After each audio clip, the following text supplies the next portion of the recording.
আমরা হুট করে চলে আসলাম চটপটি অ্যান্ড ফুচকা হাউসে। চটপটি এবং ফুচকা খেতে অনেক ঘোরাঘুরির পর আমরা এই জায়গায় আসলাম চটপটি এবং ফুচকা টেস্টটা কীরকম তা জানার জন্য। আমাদের সামনে অলরেডি খাবার দিয়ে দিয়েছে, আমরা অনেকক্ষণ ধরে অপেক্ষা করছিলাম।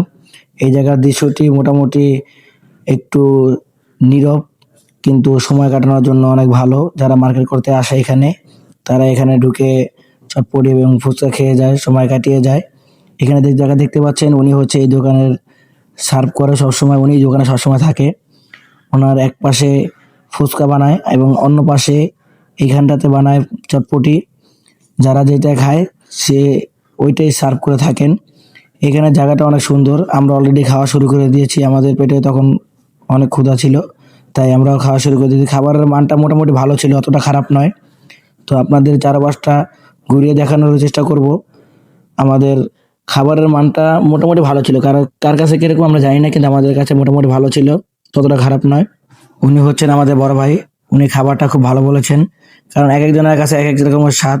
যারা ড্যামরা সারুলিয়া মার্কেটে ঘুরতে আসেন, তারা এখানে একবার হলেও এই খাবারটা টেস্ট করে যাবেন এবং জানাবেন কেমন হয়েছে।